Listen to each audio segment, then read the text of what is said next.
So, hey everyone, welcome to an episode of Chi Tea. I am Chioma and I'm here with a good friend of mine, Najeeb. Najeeb, and he is the author of two books. One, which is this book, So Love is Not a Game, and his second book, Communication is not a game. right.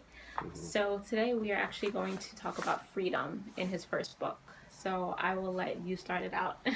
So we just finished reading chapter 9 on page 99 for those of you who are interested, called Love is Freedom. I think it's reversed in the camera, but take our word for it. Chapter 9, Love is Freedom. So normally when people talk about love, they talk about romance, and we're going to talk about that on a separate thing. But basically in relationships with people, we start putting obligations and expectations on others, and we feel entitled. So simple thing like phones and texts. You're probably watching this on your phone, right? A lot of people use phones to text. So someone sends a text and they expect a text back within a particular time frame. How do we know? Because you get annoyed when you don't get the text back. So if love is freedom, that means, what is the statement of freedom? Remember what it said here?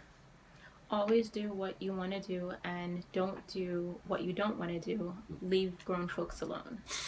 So basically, I really like this chapter because I really think that freedom in your relationships with your partner, with your mom, with your brother, with your friend is really important. And I feel like when people are being free, they are being themselves, and that's actually when any relationship I feel like can reach like its fullest potential, because if someone isn't being free, or if they're trying to act like someone else, or like not be themselves, or just to act a certain way just to get you to like them, then then it's like, then how real is that relationship, like just how can it grow to, I don't know, so how can it grow into the best that it can be? So it's really important that all individuals are free. So how about this? And that's a really good point. We want people to be authentic with us, right? We want to just come and be our authentic self. But then we have these expectations and these scripts that come up. So it's like, yeah, I want you to be exactly who you are. Come in, enjoy it, but I don't like that color. What is that, burgundy? I need you to wear white or something else because I don't like that. So therefore, you're not accepting someone exactly as they show up. How about a common thing? Someone's on their Very phone true. texting while you all are sitting and talking and whatnot. So clearly, this person chose to text, and you're saying, well, you're supposed to be paying attention to me. So, and you might even say, well, are you gonna, pay attention to me, or are you gonna text on your phone? Clearly, they're texting on their phone, so that's what they want to do. You're judging it and saying that there's something wrong with it, and basically implying and projecting attack onto them and saying, you need to be paying attention to me. If that's the case, you should have said that before y'all met, that, hey, I want to meet you as long as you only pay total attention to me and don't text on your phone. You don't know what could be going on with them. They could be dealing with a family emergency, closing a business deal, or even just playing Candy Crush. Doesn't matter because they're free. The point is, if someone is expressing themselves exactly as they are we loving enough to accept them? And again, that doesn't mean condone That abuse. is so true. Right. Are we loving enough to accept them as they are? And the main point of this book, Love is Not a Game, is to bring up our awareness, increase our awareness of love in our life, and also of the program, which is fear in our life. And fear is expectations and obligations. Like, it's a sneak attack. Like, you're obligated to text me back. Why? Because I'm going to read you the riot act when I didn't get a text back from you when I wanted to.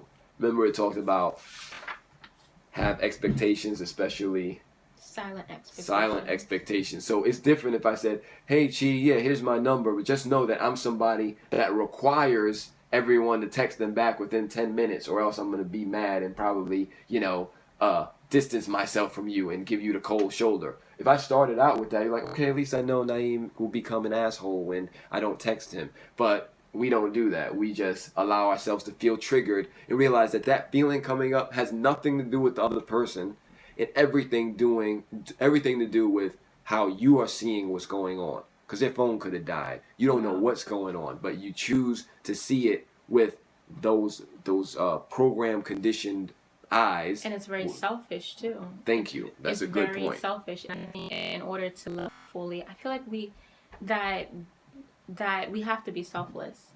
We have to be willing to see things not from only our own point of view, you know, to step outside of ourselves, you know, to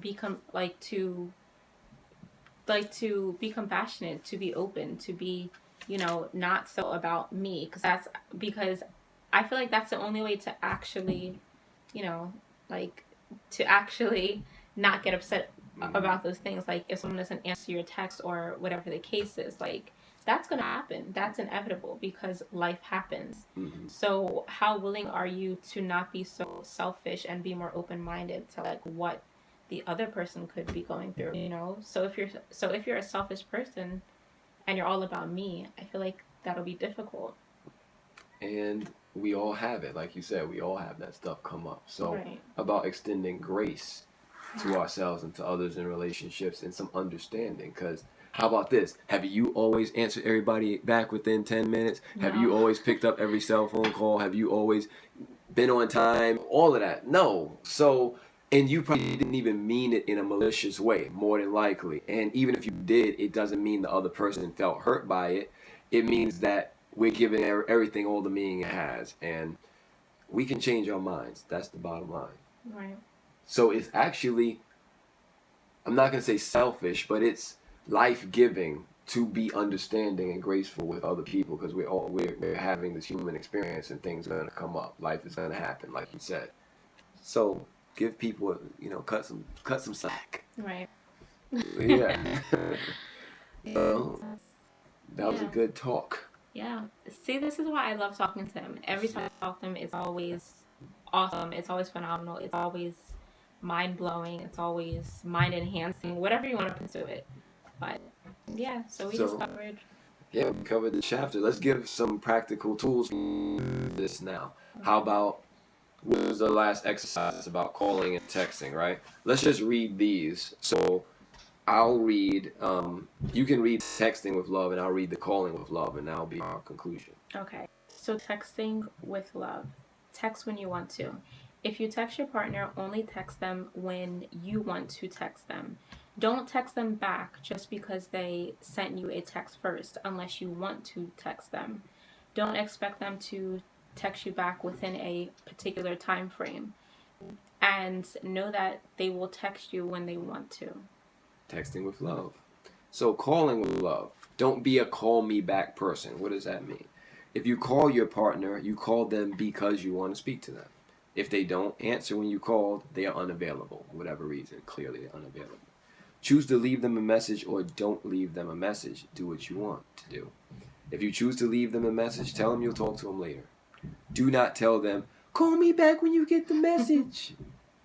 Or phone tag your it games, right? Why not? Because your relationship is not a business and your partner's phone is not a customer service hotline. That's why. Yes. So we'll leave it at that. All right, guys. So thanks for listening. Until next time, to be continued.